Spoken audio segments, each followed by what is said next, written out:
Hola, este grupo está conformado por los siguientes estudiantes: Gómez Villacrés Robinson, Viviana Mayorga, Verónica Molina, Reyes Cedeños Carla y Karen Ordóñez, estudiantes de la Universidad Técnica Estatal de Quevedo, cursando el curso de Educación Básica, paralelo B, tarea enviada por el licenciado Wilson Flores. El día de hoy vamos a hablarte sobre los tipos de aprendizajes.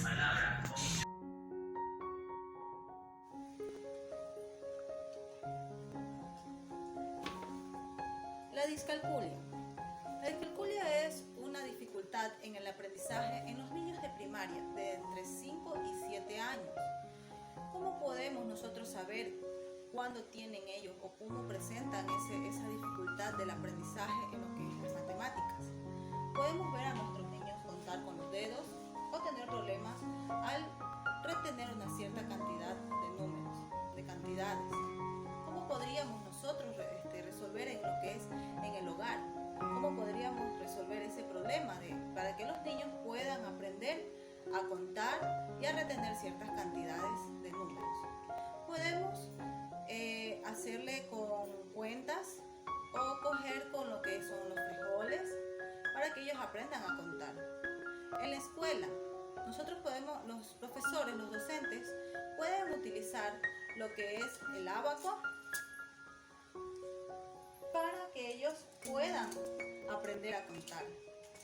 Y eso nosotros podemos, con esos materiales didácticos, podemos ayudarles a nuestros niños a poder contar y retener ciertas cantidades en su cabecita. Gracias. El trastorno por déficit de atención es uno de los trastornos del neurodesarrollo más frecuentes en la niñez y a menudo dura hasta la adultez. Según Russell Blanquet, este trastorno es un sistema ejecutivo del cerebro que provoca problemas en el manejo de la conducta del niño, disminuyendo la capacidad de guiar su comportamiento, así como el efecto y la motivación. A continuación, uno de los síntomas que puede presentar un niño con este trastorno. Se distraen con mucha facilidad. Suelen tener conductas impulsivas y dificultad para llevarse bien con otros.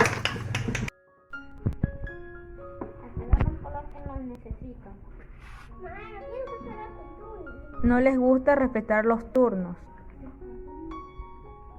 A dibujar lo que más les guste en la siguiente hoja. Ten, mi amor, para que dibujes lo que más te gusta. Los niños con trastornos por déficit de atención necesitan crear una rutina de trabajo. Es la mejor manera para contrarrestar el temperamento.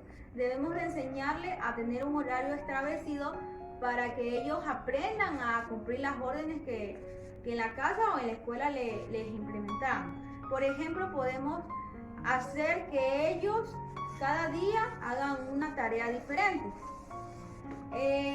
Maelo, necesito que por favor me guardes en el lugar de los lápices de colores todo lo que sea lápices de colores y lapicero. Axel, necesito que me guarde en el lugar que va las témperas, todas las témperas, por favor. Eso.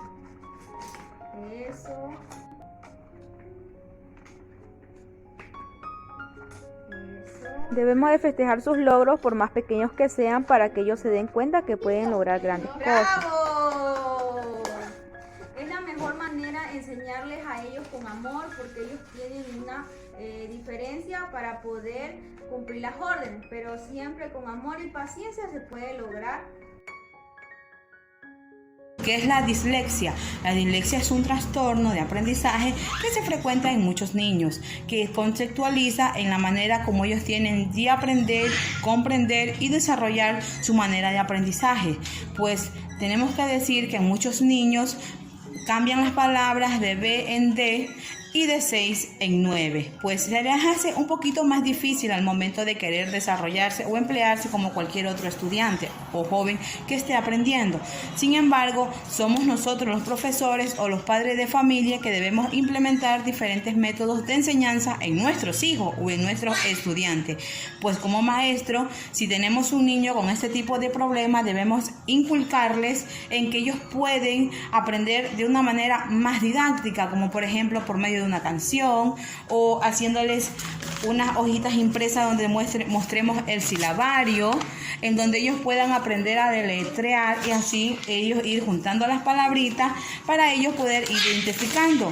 O a su vez podemos sacarles lecturas impresas, en donde uno va inculcándoles a ellos el amor y la fuente de la lectura. También tenemos que emplear en nuestros niños otra manera de implementar en ellos el amor hacia el estudio, pues de esa manera vamos a inculcar un joven con una motricidad mucho más intelectual al momento de querer aprender, por ese tipo de motivación que uno les da como padre o como docente. Aquí les voy a mostrar un pequeño, el cual está aprendiendo a leer. Sin embargo, se le hace un poquito difícil porque no tiene un intelectualismo muy avanzado como otro tipo de niños. Sin embargo, él está haciendo su esfuerzo por aprender. La rana vive en un está. Para hacerle la clase de él mucho más interesante, en su hojita impresa hemos hecho la impresión de una ranita y una lectura muy dinámica, donde nosotros como maestros implementamos en nuestro niño que él se interese por la lectura. Autista es considerado un problema neurológico que afecta a los niños principalmente de 1 a 5 años, aunque también se da en casos excepcionales de mayor de 5 años. Esto se debe a que el trastorno autista genera una represión en el cerebro, lo cual esto no le permite al niño desarrollarse ante una sociedad. Los síntomas de esto son la falta de comprensión, la dificultad para hablar y también la escasa reconocimiento ante una sociedad. Por esto se requiere un tratamiento con un profesional dedicado en el área, lo cual lleva tiempo, pero es seguro, al menos se le puede dar una mejor calidad de vida a este niño. Tenemos por un ejemplo un niño de 3 años que ya debería hablar, pero este no puede hablar ya que tiene su dificultad, como ya lo mencioné, de trastorno en la cabeza, y esto se llama trastorno autista. Y en la educación va a tener problemas para aprender, por lo cual los neuroeducadores deben optar por otras instrucciones y medidas educativas para que trabajen acorde al niño, a sus deficiencias y puedan aprender. Gracias.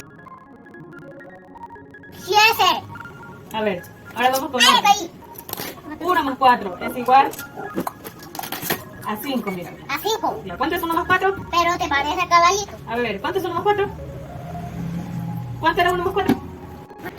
El problema que acabamos de presenciar es conocido como disfasia y se preguntarán qué es.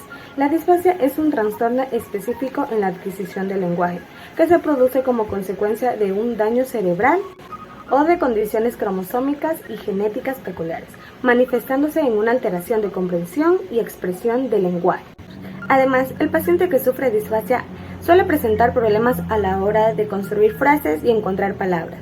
Ahora podemos diferenciar 3 tipos de disfasia. Tenemos la disfasia motriz o expresiva. Las personas que padecen este tipo de disfasia muestran un buen nivel de comprensión, pero al mismo tiempo presentan una descarada dificultad para poder imitar los sonidos de fonemas y palabras. Luego tenemos la disfasia sensorial o receptiva. Este tipo de disfasia se caracteriza por la presencia de dificultades en las asociaciones verbales, en la interpretación del lenguaje ambiental. Y por último tenemos la disfasia mixta. Esta disfasia refiere al conjunto de síntomas motores y sensoriales que muestran afectados, es decir, incluye las dificultades de los tipos de disfasias anteriores. ¿Y cuáles son las causas de la disfasia? Pues la disfasia tiene varios orígenes. Las causas de la disfasia que podemos encontrar son traumatismos o golpes en determinadas zonas del cerebro. También puede ser tumor cerebral. Causas en la disfasia originadas en el momento del parto, por ejemplo, la falta de oxígeno al nacer, traumatismos cerebrales en el parto y entre otros.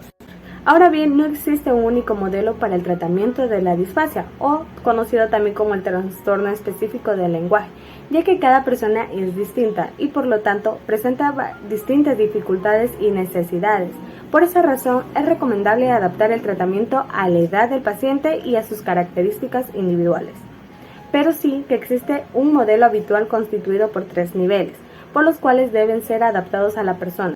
El primer nivel es denominado estimulación reforzada, que consiste en presentarle al paciente estímulos comunicativos y verbales naturales en contextos reales y facilitadores, en los que el paciente pueda poner en práctica las estrategias implicadas en el uso del lenguaje. De este modo se pretende aumentar la estabilidad de los estímulos y estrategias.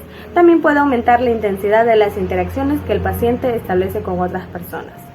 El segundo nivel hace referencia a la llamada reestructuración del lenguaje, donde se pretende modificar todos los aspectos de la comunicación y del lenguaje, con la finalidad de facilitar su desarrollo.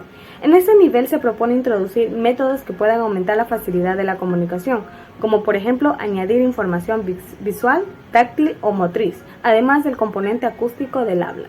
Finalmente, el tercer nivel del tratamiento de la disfasia se caracteriza por la introducción de un sistema alternativo de comunicación, en los casos en los que la comunicación verbal no sea posible o se encuentre muy limitada. En algunos casos, esta sería la solución definitiva, aunque en la mayoría de los casos este sistema alternativo termina transformándose en un sistema que aumenta el desarrollo de la capacidad comunicativa.